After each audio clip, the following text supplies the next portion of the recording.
네, 이번 북한의 미사일 발사는 여러 가지 미묘한 시점에 이루어졌습니다. 먼저 한미 정상회담 나흘 만이었고요. 문재인 정부가 트럼프 행정부와 교감하면서 북한과의 대화를 막 추진하기 시작한 시점입니다.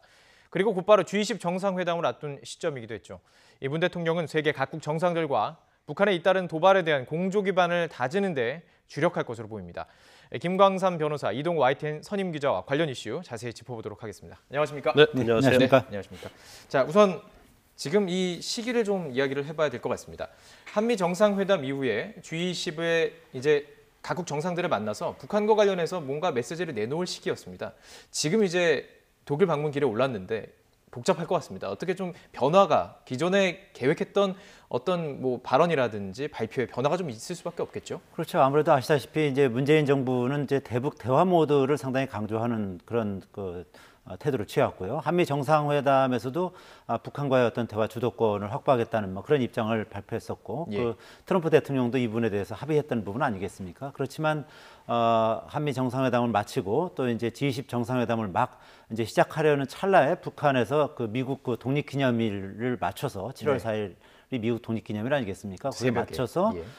그날 그 ICBM을 발사한 거기 때문에 이 대륙간 탄도미사일이 그 유효 사거리에 따라서는 뭐 미국 본토 내지는 하와이, 알래스카까지도 이제 지금 달할 수 있다는 거 아니겠습니까? 그렇기 때문에 미국 입장에서도 상당히 격앙될 수밖에 없는 그런 상황이었고, 그래서 지금 그 G20 정상회담을 마치고 그 문재인 대통령이 독일에서 퀘르버 독일 재단 그 초청으로 연설을 할 예정인데, 그렇죠. 거기서 상당히 이제 대북 제안이라든지 통일 구상이라든지 밝힐 가능성이 상당히 높았었죠. 파격적으로 나오지 않을까라는 예상이 그렇죠. 있었고요. 상당히 이제 파격적인 대북 제안이 있을 것으로 예상이 됐습니다만, 이번 북한의 이런 ICBM 도발로 인해서 상당 부분 이 부분에 대해서 이런 그 대북 제안이라든지 이런 부분에 있어서 좀 조금은 이제 좀 조율이 좀 필요하지 않겠느냐, 이제 그런 얘기들이 많이 나오고 있거든요. 그래서 좀 구체적이고 직접적인 그 대북 대화 제안이라든지 통일 구상을 발표하는 것은 상당히 어려워지지 않았느냐, 이렇게 보는 시각이 많고요. 아무래도 원론적인 수준에서의 어떤 그 남북 대화의 어떤 필요성, 그리고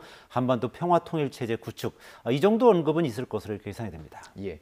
지금 전에 그 한미 정상회담 방문 당시에 뭐 비컷, 그러니까 뭐 이렇게 찍은 그 이렇게 보여지지 않은 내면들의 어떤 사진들을 보여주면 상당히 그 청와대 참모진들이나 바쁘게 움직인 것도 볼 수 있는데, 지금도 사실 그 비행기 안에서 어떤 지금 대응을 내놔야 할까, 어떻게 연설해야 될까, 참 많은 이야기들이 오고 가고 있지 않을까요? 일단 어제 미사일을 발사하지 않았다고 한다면 예. 신베를린 구상에 있어서 아마 구상이 상당히 짜여져 있을 거라고 봅니다. 그런데 지금 문재인 대통령 취임 이후에 6번, 그리고 올해만 해도 10번이나 미사일을 발사했지 않습니까? 그래서 사실 아마 이전에 짜놓은 아마 베를린 구상이 있었을 거라고 봐요. 근데 베를린이라는 곳이 굉장히 상징적 의미가 있는 거 아닙니까?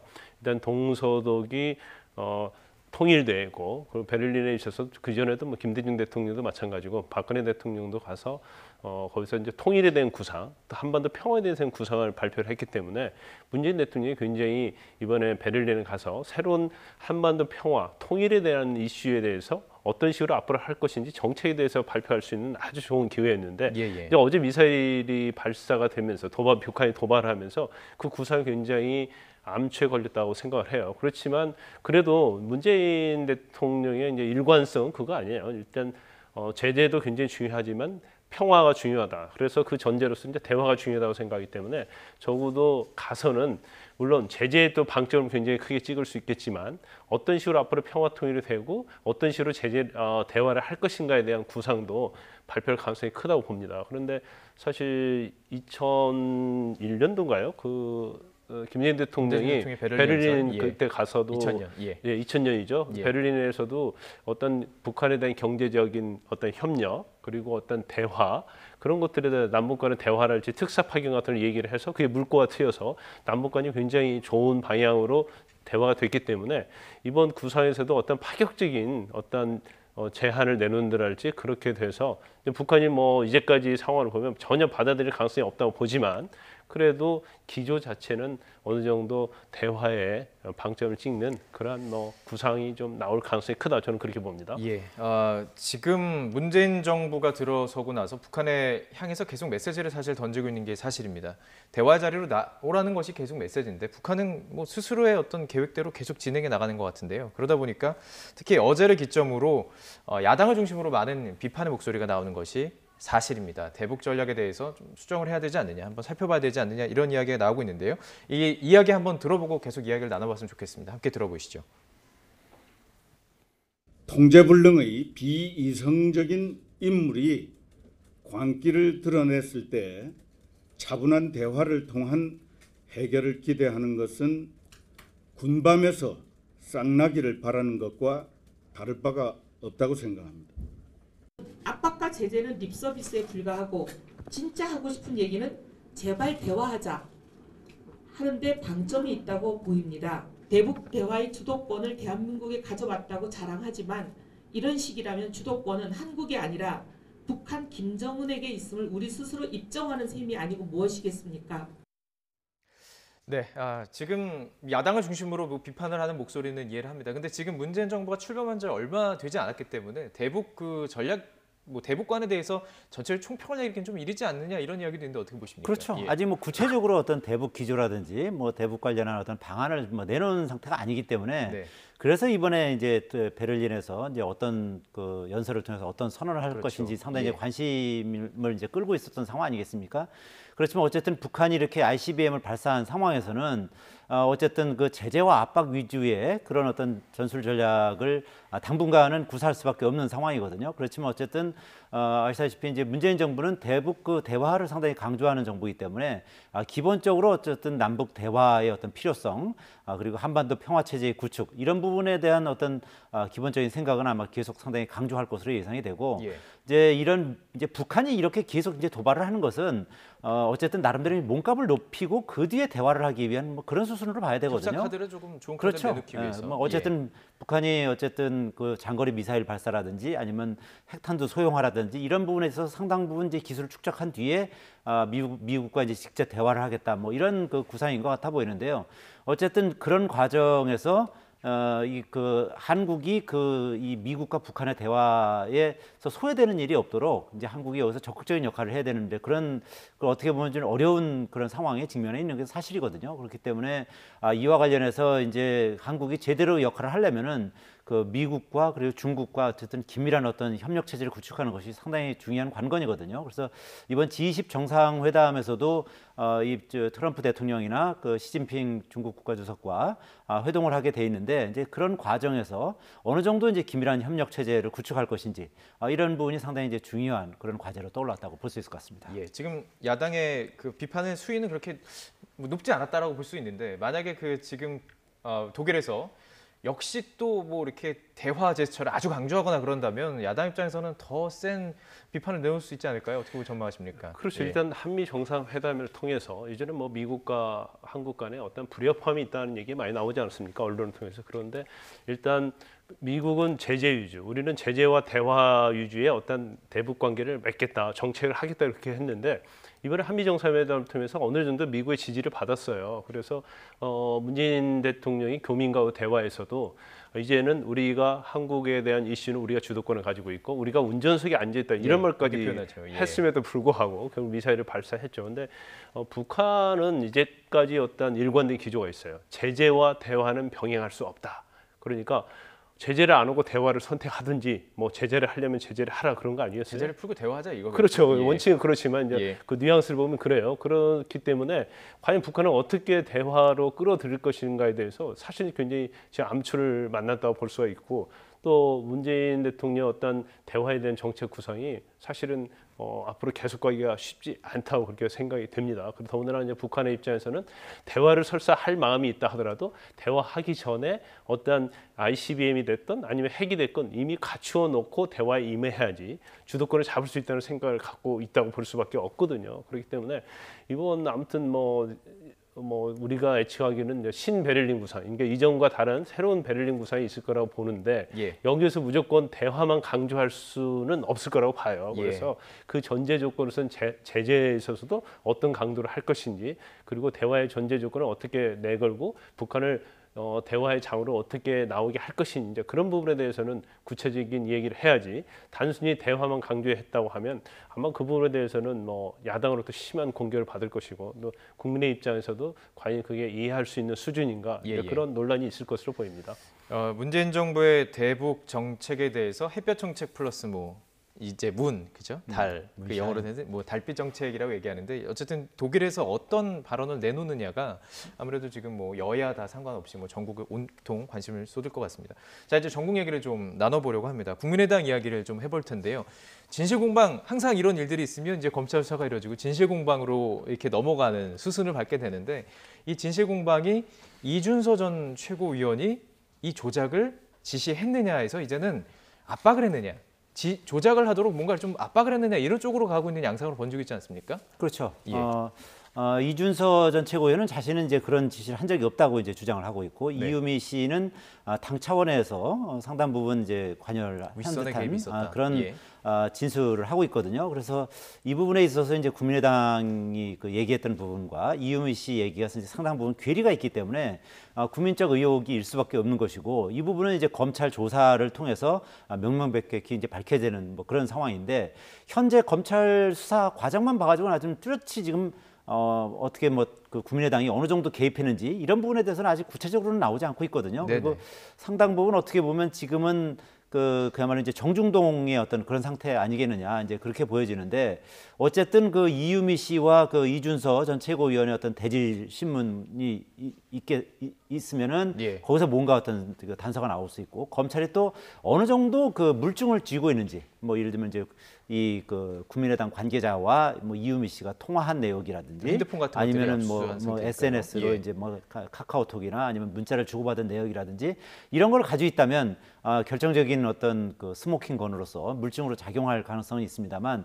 아직까지 검찰의 어떤 브리핑이라든지 지금까지 어떤 수사 과정에서 그러한 확실한 물증을 잡았다라는 뭐 그런 부분은 아직은 밝혀지지 않고 있기 때문에 예. 검찰 수사 과정을 좀 더 지켜봐야 될 것 같습니다. 그 조성은 전 비대위원이 이렇게 처음에는 이제 이유미 씨가 윗선의 지시가 있었다라고 꾸준히 얘기했다라고 얘기했고요. 그리고 이준서 전 최고위원이 선거 끝나고 게임이 이기면 끝이다, 이런 이야기를 했다라고 조성은 전 비대위원이 얘기를 했고, 이준서 전 최고위원은 그런 얘기 한 적 없다라고 이야기를 했습니다. 이게 지금 검찰에 뭐 출석하고 참고인 출석 뭐 여러 가지 그 앞뒤 과정에서 했던 얘기인데요. 이 내용을 좀 들어보고 자세하게 좀 여쭤보도록 하겠습니다. 먼저 들어보시죠. 그 조성은 비대위원은 그 이유미 씨한테 그 선거에서 이기면 끝이다라는 말을 했다는데, 그렇게 말한 바가 없습니다. 유민 씨한테 만들어 오라 그랬다고 조성은 씨가 아까 얘기를 했었는데, 솔직히 조성은 전 비대위원이 여기에 왜 개입이 돼서 이렇게 얘기하고 다니는지 자체가 좀 이해할 수 없고요. 그거는 이유미하고의 저와의 관계인데 제3자가 이랬다 저랬다 얘기하는 거는 저는 맞지 않다고 생각합니다.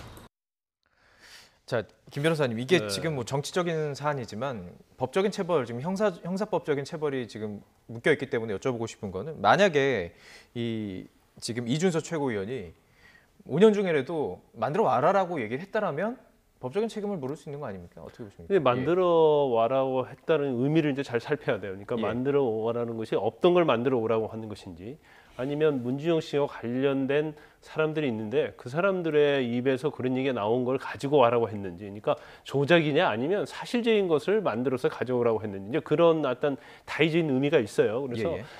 사실 뭐 이번 국민의당에 특히 이유미 씨 제보 조작과 관련된 부분은 허위사실 공표지 않습니까? 근데 허위사실 공표라는 자체는 어떻게 보면 지금 제작을 조작을 했고, 그 다음에 전달을 했어요. 그 다음에 검증을 해야 하고 공표를 했어요. 근데 이 과정에서 이게 조작됐다는 것을 미필적으로 알았다 하더라도 그 처벌 대상이 되는 거거든요. 예. 그래서 그러니까 아는데 그냥 묵인했다, 이게 미필적 그렇죠. 아니겠습니까? 예. 근데 검찰에서는 지금 국민의당의 전체적인 공모 조작으로 가려고 하면 그 공표까지를 가야 하는데, 지금 조작까지는 이유미 씨에서 다 인증이 됐죠. 네. 그런데 조작에서 전달 과정, 아니면 공무관계에서 거기서 더 진도를 못 나가고 있는 거예요. 그래서 우리가 처음에 이준서 씨에 대한 조사를 할 때 첫날 조사하고 긴급 체포할 가능성이 크다.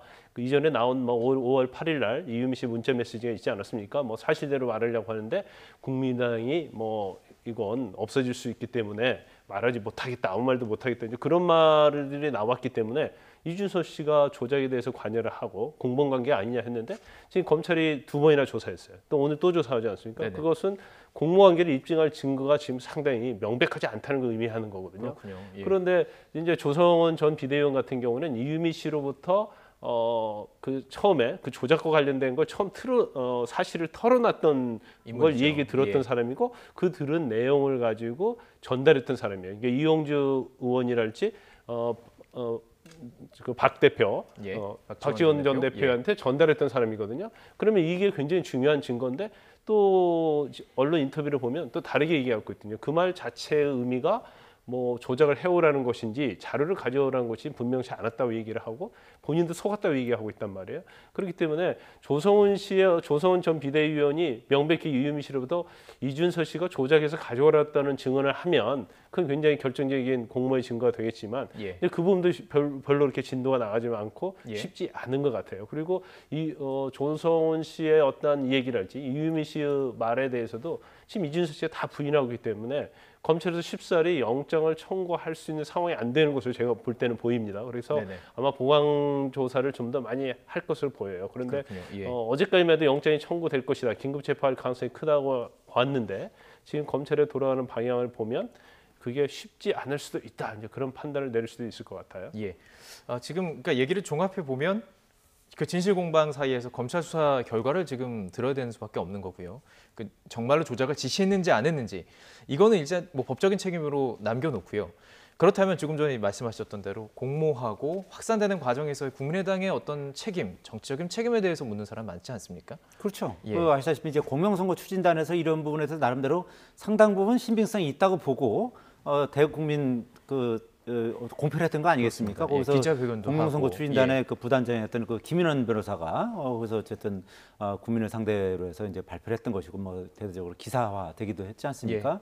그렇기 때문에 그런 부분에 대한 검증을 소홀히 한 책임 그리고 만약에 이런 부분이 상당 부분 그 진실이 아닐 수도 있다라는 것을 알고도 만약에 공표를 했다면 그 분명히 사법 처리 대상이 될 수 있기 때문에 그런 부분에 대해서 이제 검찰이 앞으로 이제 이용주 당시 공명선거 추진단장이나 김인원 부단장 또 그 당시에 또 김성호 전 의원도 이제 부단장이었거든요. 예, 이런 분에 대한 그 조사를 통해서 어느 정도 이것이 그 거짓이 될 수 있다는 부분에 있어서 인지하고 있었는지 이런 부분에 대해서 아마 집중적으로 조사가 이루어질 것이고 예. 이런 그 어느 정도 알고 있었는지가 바로 사법 처리의 어떤 그 잣대가 될 가능성이 대단히 높은 예. 그런 상황인 것 같습니다. 자, 이걸 노회찬 정의당 의원 같은 경우는 이렇게 표현을 뭐 재밌게 했더라고요.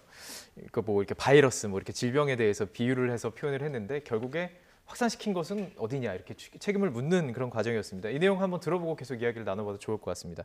정의당 노회찬 의원의 이야기입니다. 자꾸 이제 아니 뭐 콜레라는 그 콜레라균은 이유미가 만들었다라고 얘기하는데 그건 그렇다 치더라도 단독으로 만들었다고 하는데 단독으로 만들었던 합작으로 만들었던 그 콜레라균을 갖다가 국민의당 분무기로 뿌린 거 아니에요? 국민의당이 자기 이름으로 국민의당이라는 공신력 있는 정당의 타이틀을 걸고 공식적으로 발표했기 때문에 많은 국민들이 믿은 거 아니에요?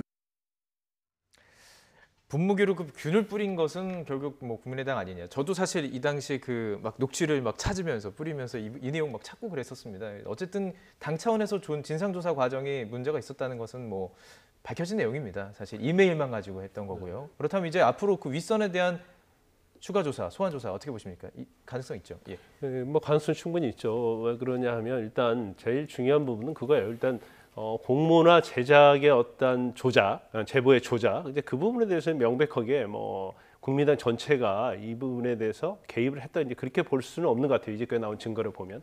그러면 제보 조작에 이제 아무튼 전방위적으로 가장 적극적으로 했던 사람이 이유미 씨 아니겠습니까? 단지 그 윗선을 타고 올라갔을 때 이준서 씨가 과연 거기에 적극적으로 가담했느냐 이제 그런 부분이고, 그 다음에 제일 중요한 부분이 이제 공명선거 추진단이 될 겁니다. 왜냐하면 이 시스템적으로 보면 네. 거기서 추진 단장을 맡았던 이용주 김성호? 이용주 의원, 예, 그다음에 이용주 의원. 수석 부단장에 있던 김성호 전 의원, 예. 그다음에 김인원 부단장. 근데 예. 뭐 어차피 김성호하고 김인원 부단장은 이미 조사를 받았고요. 네. 그다음에 이제 이용주 의원도 아마 조사를 받을 수밖에 없을 거예요. 왜냐하면 그 과정에 대해서 일단 공면 추진단장을 했을 뿐만 아니라 이 사건이 불거져서 지난 24일 날 이윤미 씨가 다 얘기를 하고 상담을 했기 때문에 그 과정에서 어떤 얘기를 했는가 굉장히 중요하기 때문에 이용주 의원 같은 경우는 반드시 조사를 받을 거고요. 예. 그다음에 이제 우리가 관심을 가지고 있는 것이 박지원 전 대표, 당시에 선대 상임 선대위원장 아니었습니까? 그래서 박지원 전 대표 같은 경우에는 5월 5일 날 공명선거 추진단에서 국민의당에서 발표를 했었는데 그 전에 나흘 전 5월 1일 날 결국은 이준서 전 최고위원으로부터 바이버를 통해서 문자를 받았다. 문자 받고 네. 자료를 받았다는 거잖아요. 그리고 통화도 통화도 했다는 것들이 했다. 나와 있기 때문에 예. 적어도 그 부분에 대해서는 박지원 전 대표가 개입을 했는지 안 했는지를 검찰에서는 확인할 수밖에 없기 때문에 아마 국민의당의 어떤 조사 자체는 최유선으로 간다면 적어도 박지원 전 대표에 대한 조사까지는 이루어질 가능성이 크다고 보고요. 예, 예. 여기서 우리가 뭐 시청자 여러분들 다 아시겠지만 법적 책임과 정치적 책임을 나눌 수 있는 거고 일단 제보 조작에 관련된 사람은 다 법적 책임 물어야 하는 거고요. 또 그것이 조작된 걸 알면서도 공표를 했다고 한다면 그 사람들도 다 법적 책임이 있는 거예요. 그렇지만 모르는 상태에서 그걸 공표로 하고 검증 과정에서 실수가 있었다고 한다면 그건 이제 정치 책임으로 돌아가는 거 법정 책임은 아니겠습니까? 없는 건가요? 그렇죠. 예. 정치 책임으로 돌아가고 도덕적 책임으로 돌아가는데 예. 그 부분에 대해서 이제 국민의당의 어떤 수뇌부가 굉장히 예. 안이하게 대체를 하고 있다. 이제 그런 비난이 좀 받고 있는 상황이죠. 예. 정치적 책임 얘기하면 사실 안철수 전 대표로 시선이 향할 수밖에 없습니다. 그리고 진실공방 상황에서도 지금 해명은 나오곤 있지만 안철수 전 대표의 목소리는 들리지 않는 거거든요. 이유미 씨가 보낸 문자에 대해서 확인하지 않았다라는 얘기는 나오지만 직접 안철수 전 대표의 목소리로 나오진 않고 있고 그러다 보니까 많은 사람들이 안철수 전 대표가 언제 나오느냐 좀 책임을 지고 얘기를 해야 되지 않느냐 이런 말이 나오고 있거든요. 그렇죠. 국민의당 내에서도 그래서 예. 안철수 전 후보가 이 사과하는 이런 그 시기를 놓친 거 아니냐, 실기한 거 아니냐, 뭐 그런 예. 그 우려도 지금 많이 내놓고 있거든요. 예. 김태일 그 혁신위원장 같은 경우 국민의당 혁신위원장 맡고 계신데 영남대 교수시고요. 김태일 혁신위원장 같은 경우도 그 안철수 전 후보가 사과를 빨리 하면 할수록 좋다라고 이제 계속 얘기를 하고 있습니다만 아직까지 그 안철수 전 후보 측에서는 아직 그 사과 일정을 잡지 못하고 있고 이 부분에 대해서는 그 검찰 수사가 마무리되고 나서 할 수밖에 없는 거 아니겠느냐. 뭐 이왕 그 실기를 한 마당에 검찰 수사가 다 마무리된 뒤에 사실관계가 다 밝혀지고 나서 그때 하는 것이 차라리 이제는 낫지 않겠느냐. 뭐 이런 얘기가 좀 돌고 있습니다. 그래서 예. 어쨌든 뭐 그 부분은 더 지켜봐야 될 테고요. 어쨌든 국민 여론이 상당히 많이 악화되고 있고 안철수 전 대표의 어떤 이런 행보에 대해서 정말 실망하는 그런 목소리도 꽤 있는 것도 사실이거든요. 그렇기 때문에 안철수 전 후보가 이에 대해서 어떻게 결정을 할지 그리고 어떤 수위로 이제 사과를 하게 될지 그리고 뭐 예를 들면 뭐 정계 은퇴라든지 어떤 그 대응 방안을 내놓을 것인지 그런 부분도 이제 상당히 관심을 끄는 그런 대목입니다. 이동천 기자 정치부 오래 하셨고 그래서 여쭤보고 싶은데 지금 이 문제를 놓고 안철수계 그리고 호남계가 좀 맞붙는 거 아니냐. 국민의당 안에서도 분명한 이 계파 갈등이 있는 거 아니냐 이런 분석 나오고 있는데 어떻게 그렇죠. 보십니까? 예, 국민의당 내에도 아시다시피 그 안철수계가 있고 예. 이 민주당 쪽에서 넘어온 이제 호남계가 있고 뭐 그리고 이제 수도권 쪽은 또 생각이 또 좀 다르거든요. 그러니까 여러 가지 이제 계보가 있는데 전반적으로 이번 사태와 관련해서 생각이 좀 다른 거죠. 안철수계 같은 경우는 좀 더 이제 안철수 전 후보를 중심으로 해서 이제 뭉쳐 있고 안철수 후보가 어떤 형식으로든 정치적으로 생존해야 된다는 그런 생각이 강한 것이고 예. 호남계 같은 경우는 뭐 이왕 이렇게 된 마당에 차라리 그냥 민주당과 합치자 이런 의견들도 제법 있는 것 같고요. 네네. 그리고 결국은 내년 지방선거를 앞두고 뭔가 이제 그 민주당과 뭔가 이제 합당이라든지 아니면 뭐 공동으로 이제 그 연대를 구성한다든지 뭐 그런 것이 필요하지 않느냐 이제 그런 목소리도 이제 점차 나오고 있어요. 그렇기 예. 때문에 이번 그 이 제보 조작 파문으로 인해서 국민의당 내분이 점점 이제 깊어지고 그리고 예. 그로 인해서 결국 민주당과 어느 정도 그 합당 내지는 연대하는 네네. 그런 모양새가 향후 그 만들어질 가능성도 가능성도 배제할 있군요. 수 있는 것 같습니다. 예. 자, 김 변호사님, 그 지금 검찰 소환하는 과정을 보면 약간 좀 저희들이 할 수 있는 거는 검찰 소환하는 과정에서 했던 이야기들, 소환되는 순서를 보면 조금 추정할 수 있는 거 아니겠습니까? 현재까지 지금 이유미 씨와 이준서 씨의 대질 신문이 안 이루어진 것으로 지금 알려져 있는데요. 대질 신문을 하면 이게 누가 지금 거짓말하고 있냐? 둘 중에 한 사람은 거짓말 아닙니까? 금방 드러날 수 있는 건가요? 아니 그렇지 않죠. 왜냐하면 예. 대질 신문은 굉장히 서로 대립적인 얘기를 하는 거예요. 그러니까 반대적인 얘기를 할 때 이제 대질 신문을 하는 건데 예. 대질 신문 과정을 통해서 어떤 뭐 자기 대화를 한 시점이랄지 그때 대화 상황, 분위기 이제 그런 걸 알 수 있지 않겠습니까? 그러면 서로 대질을 하게 되면 결국 상반된 진술을 하는 거예요. 그러니까 A라는 걸 놓고 완전히 이런 그렇지 않다고 얘기하는 사람과 그렇다고 얘기하는 사람 때문에 대질 신문이 사실은 뭐 그렇게 실체 진실을 발견하는 데 있어서 결정적인 건 되지 않습니다. 단지 어떤 대질 신문을 하게 되면 서로 대질 신문을 받는 사람끼리 서로 논박을 할 수 있죠. 아니 그때 그렇게 얘기한 거 아니냐. 그런 뜻이 아니었다고 그렇죠. 얘기할 수 그러면 있고요. 예. 서로 주고받고 하면서 공격과 수비를 하게 되거든요. 그러면 그 과정을 통해서 누가 더 진술의 신빙성이 있느냐 그걸 이제 판단할 수 있는 기초 자료가 될 수 있는 거예요. 그래서 일반적으로 대질 신문을 한다고 해서 어떤 결과가 바로 나오는 건 아니고요. 단지 대질 신문 이후에 누구 말이 진실성이 있느냐, 신빙성이 있느냐는 결국 수사기관의 판단이 될 수밖에 없어요. 그래서 대질 신문을 아직까지도 아는 걸 보면 일단 어떤 그 정리가 이렇게 완벽하게 되지 않은 것 같아요. 그래서 예. 일단 오늘도 아마 이준서 씨를 불러서 조사를 한 다음에 예. 그 내용을 가지고 아주 대립적인 측면에 대해서 아마 대질 신문을 할 가능성이 상당히 크다고 보지만 그것 가지고 어떤 진실을 가리기는 쉽지 않다 이렇게 볼 수 있는 거죠. 오늘도 지금 소환이 됐기 때문에 소환 이후에 또 어떤 이야기를 할지 혹은 영장까지 청구될 수 있을지 이 부분도 좀 관심 갖고 지켜봐야 될 것 같습니다. 자, 이제 전국에 대해서 좀 여쭤보고 싶은데요. 더불어민주당이 국민의당이랑 사실 계속 주고받고 좀 말싸움까지 할 정도로 상당히 서로 각을 세우는 모습이었다가 조금 자제시키는, 아무래도 국민의당의 그 유화적인 제스처가 있지 않았습니까? 추경안에 뭐 지금 참여하겠다, 심사에 참여하겠다 이런 것들.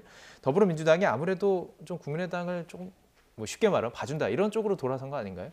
그렇죠. 이번 이 제보 조작 파문과 관련해서도 더불어민주당이 국민의당을 뭐 대대적으로 공격하지 않고 특히 네. 이제 안철수 전 후보에 대해서도 공격을 자제하고 있거든요. 이제 그런 부분은 아무래도 아시다시피 지금 그 더불어민주당은 120석으로 이제 여소야대인 상황이고 국민의당이 40석으로 국민의당 도움이 절실히 이제 필요한 그런 상황이거든요. 예. 그렇기 때문에 또 아시다시피 이제 지금 추가 경정 예산도 통과시켜야 되고 그리고 정부조직법도 통과시켜야 되는 거 아니겠습니까? 그리고 청문회도 지금 여러 개가 남아 있잖아요. 뭐 산자부 장관이라든지 아니면 보건복지부 장관, 그렇습니다. 검찰총장, 그리고 방송통신위원장 뭐 이런 그런 후보자에 대한 그 청문회도 남아 있기 때문에 국민의당으로부터 여러 가지 협조를 구할 수밖에 없고 실제로 김상곤 교육부 장관 후보자 같은 경우는 이제 다른 야당들이 강력하게 반대함에도 불구하고 강행을 했죠. 국민의당이 이 청문 보고서 채택하는데 도움을 줬지 않습니까? 그래서 결국 김상곤 후보자가 무난하게 어떻게 보면 이제 그 장관으로 이제 취임하게 되는 그런 네네. 여러 가지 어떤 국민의당이 상당히 이제 협조하는 이제 그런 그 모양새가 됐는데 그런 여러 가지를 고려했을 때 더불어민주당 입장에서는 정부 여당 입장에서는 국민의당에 대해서 국민의당이 지금 이제 공경에 처했을 때 집중적으로 공격하기보다는 지금은 좀 관망하는 예. 어떻게 보면 조금 뒤에서는 좀 도와주는 듯한 뭐 그런 그 스탠스를 좀 취하고 있는 도움을 것이죠. 얻어야 되기 때문에 조금 그렇습니다. 그렇게 하고 있는 예. 거군요. 그 속내에 대해서 좀 여쭤봤습니다. 그래서 뭐 당 관계자, 원내대표 측 관계자 측에서는 뭐라고 얘기했더라고요. 뭐그 힘든 아픈 사람 때리는 거 아니다. 뭐 이런 식으로 표현했다고 하는데요. 그렇죠. 예. 그런데 그 전에 이제 사실 이 사건이 불거졌을 때 예. 추미애 대표도 상당히 비난을 좀 했어요. 예. 특히 침묵 기간이 짧을수록 좋다. 특히 박지원 전 대표나 안철수 전 후보자의 침묵 기간이 짧을수록 좋다 하면서 비난했고 또 우원식 대표도 사실 비난을 상당히 좀 했었죠. 그런데 당 내부에서도 그렇게 하는 것은 이제 맞지 않다. 그런 약간의 반대 의견이 좀 나왔었거든요. 그런데 아까 말씀하신 것처럼 지금 민주당 입장에서는 이제 국민의당 없이 사실은 앞으로 어떤 정책이랄지 전국을 운영할 수 있는 그런 힘이 굉장히 부족하거든요. 네. 그러면 결국 국민의당을 안고 갈 수밖에 없는 것이고 또 인사청문회 과정도 마찬가지고 앞으로 추경이랄지 정부조직법이랄지 또 그와 관련된 여러 가지 법안들이 지금 산적해 있지 않습니까? 예. 그러면 국민의당의 어떤 협조를 얻지 않고는 아무것도 할 수가 없거든요. 근데 계속 바른정당이나 이제 자유한국당 같은 경우에는 계속 반대를 하고 정부 현안에 대해서 이제 발목 잡기를 하고 있기 때문에 결국 우군은 이제 국민의당밖에 없는 거예요. 그런데 계속적으로 공격을 해서 서로 감정이 상하게 됐을 때 앞으로 문재인 대통령이 정부를 운영하는 데 있어서는 굉장히 걸림돌이 될 수 있는 거죠. 그래서 아마 자체적으로는 좀 자숙을 하자 그런 분위기로 가는 것 같습니다. 예. 자, 그런가 하면 자유한국당은 이제 홍준표 신임 대표가 이제 당부를 시작을 했습니다. 약간 묘한 그 뉘앙스를 풍기는 말들을 뭐 어제와 오늘 연달아 잠깐 다르게 했습니다. 그 부분을 좀 들어보고 홍준표 당대표의 신임 당대표의 앞으로 행보에 대해 좀 얘기를 좀 해보도록 하겠습니다. 먼저 어제 오늘 있었던 이야기 함께 들어보시죠. 인사청문을 해가 부적격자인데도 불구하고 임명을 할 수 있는 게 현행 제도입니다. 그래 되면 그 판단의 몫은 국민들 몫이에요. 거기에서 우리가 당력을 쏟을 필요는 없다. 세 사람째 임명 강행을 하고 있는 것은 인사청문회를 형해화시키고 앞으로도 아마 부적절하다고 판명이 된 인사들에 대해서도 계속 임명 강행을 한다면 상당히 전국을 풀어나가는데 어려움이 따를 것으로 봅니다.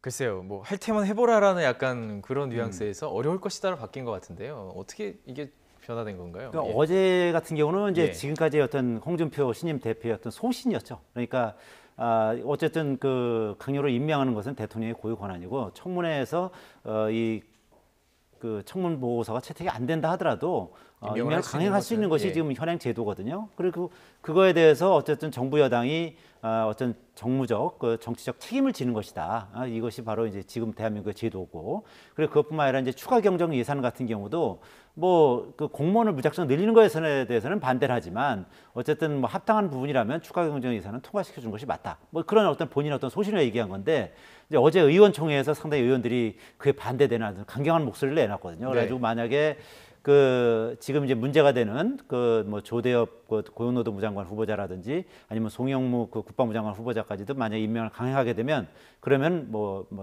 상당수 이제 국회를 보이콧하겠다, 이런 어떤 상당히 강경한 목소리가 나왔기 때문에 거기에 보조를 맞추는 이제 그런 그 어떤 스탠스의 변화를 이제 추구하는 것이고, 이 그 어제 홍준표 그 신임 대표의 어떤 이런 움직임에 대해서 정우택 원내대표도 상당히 강하게 비판을 했거든요. 그러니까 이런 어떤 전체 의원들의 어떤 당론과 다른 목소리를 내는 것은 자제해야 된다, 이런 식으로 얘기를 했기 때문에 오늘 그 홍준표 신임 당대표가 조금 어제보다는 다른 어떤 입장을 보인 것이다, 이렇게 풀이가 됩니다. 자유한국당을 지금 들여다보면 사실 홍준표 당대표가 선임이 됐지만, 근데 지금 선임이 아니죠, 이제 됐으니까 그 친박으로 불리는 그 지금 친박 세력과의 사실 그 묘한 줄다리기가 있는 거 아니겠습니까? 지금 어느 정도 이렇게 소신해서 말을 바꿨다는 것은 친박의 의견을 수용했다라고 볼 수가 있는 걸까요? 아니면 그쪽에 좀 유화 제스처를 한다고 볼 수 있을까요? 뭐 그렇게 볼 수도 있죠. 일단 뭐 친박이 현재 자유한국당에서 다수를 차지하기 때문에 본인도 내부에서 자유한국당 내부에서 어떤 힘을 얻기 위해서는 계속 이게 대립해서 갈 수는 없는 상황이거든요. 그래서 지난번에 당대표 당선되고 나서 그런 말 했잖아요. 이제 친박 청산에서 얘기하니까 선출직이기 때문에 어떻게 할 수 있는 부분이 아니다, 그런 얘기를 하고, 이미 자유한국당은 친박의 정당이 아니다, 이제 그런 얘기를 한 것 자체는 결국 친박과 계속 대립각을 세워서 본인에게 이제 좋지 않는 거죠. 더군다나 이제 자유한국당이 이제 새로운 체제를 갖추면서 제1야당으로서 어떤 존재감을 나타내야 하는데, 계속적으로 당 내에서 친박과 어떤 계속적인 어떤 투쟁이랄지 그런 걸 통해서 나타났을 때 본인에 대한 이미지도 굉장히 좋지 않을 수도 있고, 향후에 특히 홍준표 대표 같은 경우에는 이제 내부를 어떻게 결합시키느냐, 화합시키느냐 문제도 있고요. 또 본인의 어떤 친정 체제를 어떻게 갖추느냐, 이제 그런 부분이 굉장히 중요해요. 그래서 일단 뭐 최고위원도 사실은 본인과 측근을 임명을 했지 않습니까? 이제 거기에 대해서 반발이 있지만 계속적으로 친정 체제를 갖추는 방향으로 나갈 것이고, 또 외부적으로는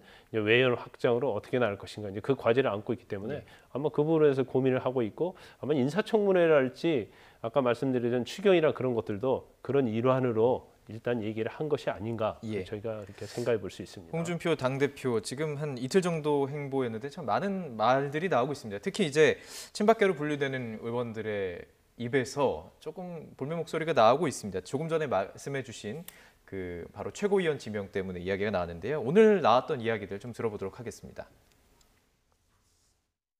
저희가 그 최고위원을 임명할 때 우리 당에서 그 정상적인 절차에 의해서 뽑히기 어려운 분들을 사실 최고위원으로 임명했습니다. 우리 이종용 의원님 죄송합니다. 제가 존경하고 정말 능력이 있고 최고위원으로서 아무 하자가 없는 분이다. 뭐 확신합니다. 그러나 이게 호남이 됐든지 전국 정당으로 거듭나야 되는 상황에서 그런 배려가 좀 있었으면 좋지 않았을까. 이게 그러니까 지금 지명하는 최고위원직의 측근이죠. 네. 그래서 이종혁 최고위원을 지명을 했는데 PK 출신이기 때문에 했던 얘기 아니겠습니까? 좀 그렇죠. 이렇게 안에서 잡음이 들려오는 것 같은데요. 그렇죠. 그러니까 홍준표 신임 대표 입장에서는 이제 본인의 측근이자 PK 지역에 지금 최고위원이 없으니까 PK 출신인 이종혁 전 의원을 최고위원으로 이제 지명직 최고위원으로 이제 선출이 아니라 지명을 한 것이죠. 지명직 최고위원을 지명을 한 것인데, 근데 지금 이제 대표인 친박계인 그 홍문종 의원 같은 경우는 이런 부분에서 이제 호남 배려라든지 뭐 충청이라든지 이쪽을 좀 배려했으면 더 좋았을 텐데, 본인의 어떤 측근인 이종혁 전 의원을 지명직 최고위원으로 임명한 것은 좀 문제가 있지 않느냐라고 이제 문제 제기를 하고 있는 것이죠. 그러니까 네. 앞으로 향후 상당히 어떤 친박계와 홍 신임 대표 사이에 상당히 이제 갈등 상황이 있을 가능성을 지금 어떻게 보면 그 전조의 어떤 현상을 보여주는 것이다, 이렇게 볼 수 있을 것 같습니다. 지금 홍준표 대표 어제 여당만 만났습니다. 지금 국민의당 그리고 바른정당은 아예 그냥 뛰어넘고, 물론 그 안에 이제 지방선거에 나설 때 항상 했던 얘기가 이제 두 당만 남을 것이다, 이런 얘기를 하기도 했습니다. 그리고 추미애 대표를 만났는데요. 추미애 대표가 이 사시 동기입니다. 홍준표 대표와 사시 동기인데요. 또 문무일 검찰총장 후보자와도 묘한 인연이 있다고 하는데요. 이 내용은 차현주 앵커가 정리했습니다. 홍준표 자유한국당 신임 대표와 추미애 더불어민주당 대표입니다. 다정하게 팔짱을 끼긴 했는데 협치의 신호탄일까요? 어제 첫 상견례 분위기 잠시 먼저 보시죠. 협치를 굳게 국민들 앞에 약속한다는 의미에서 팔짱 한번 끼실까요?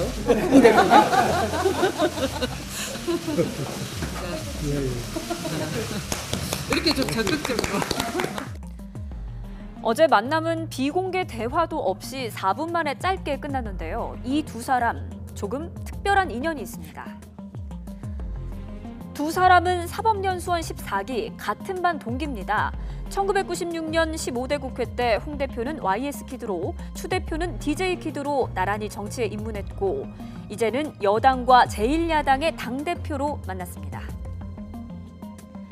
홍준표 대표는 또 이번에 검찰총장으로 지명된 문무일 후보자와도 묘한 인연 혹은 악연이 있습니다. 우선 이 두 사람은 고대 동문이고요. 사법연수원은 홍준표 대표가 내기수 선배입니다. 2008년 BBK 김경준 사건 때 홍준표 당시 의원이 기획 입국서를 제기했는데 문무일 특수일부장은 정치적인 논평에 불과하다며 무혐의 처분을 내렸었습니다. 그 뒤에 2015년 성완종 리스트 사건으로 악연이 본격화되는데 문무일 당시 특별수사팀장이 홍준표 당시 경남지사를 기소했는데 이 사건으로 홍준표 대표는 1심에서는 유죄, 2심에서는 무죄를 받았고 대법원의 판결을 기다리고 있습니다. 그리고 또 문무일 후보자와 이재명 성남시장도 특별한 인연이 있습니다. 사법시험과 사법연수원 동기 사이입니다. 이들은 1988년 당시 노태우 대통령이 정기승 대법관을 대법원장으로 지명하면서 2차 사법파동이 일었을 당시 지명반대 서명운동에 함께 나섰습니다. 지금까지도 돈독한 사이로 알려졌는데 이 시장은 페이스북에 글을 올려서 문 후보자가 이 시대의 최대 과제인 적폐청산과 공정국가 건설의 첫 길을 제대로 열어갈 거다라면서 지원 사격에 나섰습니다. 사법연수원 동기 또는 대학 동문이었던 사람들이 복잡한 전국 한가운데에서 만났습니다. 당면한 여러 현안 속에서 이 얽히고 설킨 관계가 좋은 인연이 될지 혹은 악연이 될지는 지켜봐야겠습니다. 네, 김 변호사님, 그 사법시험 동기 같은 반에서 공부할 정도면 많이 친한 건가요? 엄청 친하죠. 그래요? 예. 그래서 또 그 당시 또 뭐 저희 때는 마찬가지인데 그 사법시험 합격 인원이 많지 않았어요. 예. 그래서 이제 반이 있고 조가 있거든요. 근데 같은 반이라고 하면 거의 뭐 형제처럼 지낼 정도로 아주 예. 친한데 예. 지금 사법연수원 14기 동기 아닙니까? 그래서 아마 특히 동기 같은 반이면 굉장히 뭐 행사 때마다 같이 하고요. 공부도 같이 하고 또 뭐 회식하면 같이 술도 많이 먹고 그렇기 때문에 굉장히 친한 사이라고 볼 수 있어요. 그렇지만 어색해 보이던데요. 네, 그런데 예, 이제 예. 시간이 많이 흘렀고요. 예. 또 한 분은 당이 서로 틀리지 않습니까? 예. 계속 대립적으로 이렇게 이어왔기 때문에 뭐 그때의 어떤 감정들이 많이 뭐 퇴색은 될 수 있겠지만 그래도 약간 뭐 그런 감정이 좀 남아 있을 겁니다. 더군다나 정치 입문 자체도 1996년도에 같이 15대 국회 때 같이 했잖아요. 지역구도 가깝던데요. 광진구랑 송파. 그렇죠. 예.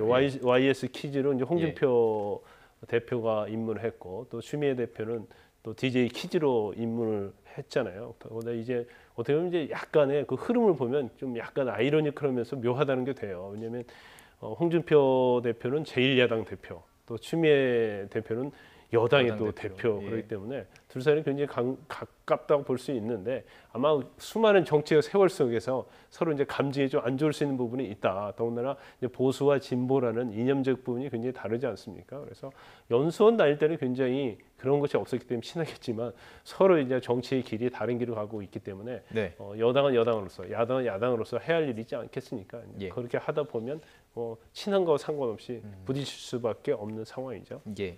또 홍준표 대표와 또 문무일 내정자에 대해서는 조금 이따 또 여쭤볼 부분이 있는 것 같고요.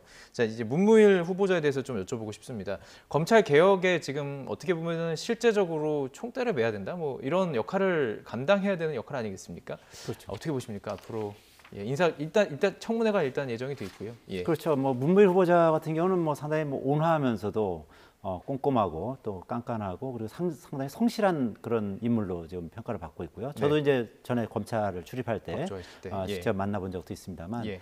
상당히 뭐 성품도 좋고 그 선후배 간에 상당히 그 평판이 좋은 다들 좋아한다고 하던데. 그런 예. 그 검사입니다. 그리고 대표적으로 특수통이고요. 그 대검 중수부 1과장을 했었고요. 그리고 서울중앙지검의 특수 1부장도 했었고, 그러니까 상당히 그 특수통으로서도 아주 명성을 많이 알린 그런 인물이었기 때문에 이번 이 총장 인선 과정에서도 특수통이었고 그다음에 선후배 간의 어떤 평판이 좋고 이런 부분이 상당히 많이 이제 좀 유리하게 작용한 것으로 보입니다. 그러니까 대표적으로 딱 이 경쟁을 했던 오세인 그 광주고검장 같은 경우는 대표적인 또 공안통이거든요. 예. 그러니까 아무래도 이 문재인 정부 입장에서는 아마 공안통보다는 특수통을 좀 더 선호하는 것이 아닐까. 그리고 또 문무일 그 검찰총장 내정자 같은 경우 이제 광주 1고거든요. 그러니까 오랜만에 한 12년 만에 처음으로 이제 박상기 그 법무장관 후보자 같은 경우도 이제 전남 무안이니까 12년 만에 이제 12년 전에 그 당시에 이제 천정배, 김종빈 이렇게 호남 라인. 법무장관, 예. 검찰총장 이런 라인이었었는데 예. 이번에는 이제 박상기,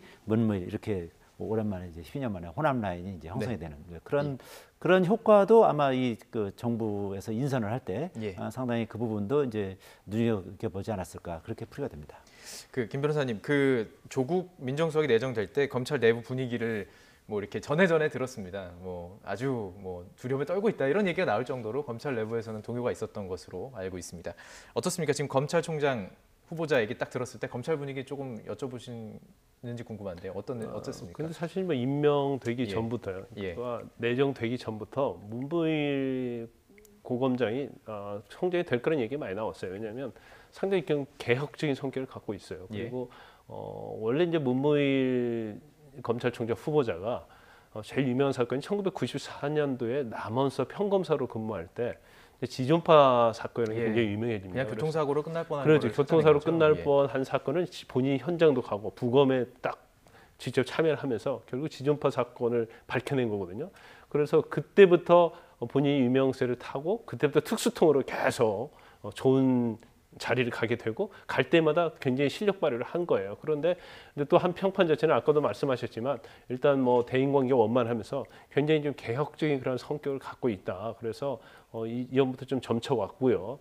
그다음에 이제 중요한 부분 중에 하나가 이제 검찰 개혁 아니겠습니까? 그런데 박상기 법무부 장관 후보자도 호남 출신이고요. 또 비고시 출신이 아닙니까? 그리고 또 조국 수석도 이제 교수고 그다음에 비고시 출신이에요. 거기다가 문무일 이제 검찰총장 후보자가 임명을 했다는 것 자체는 이제 검찰 개혁에 굉장히 방점을 찍고 있고요.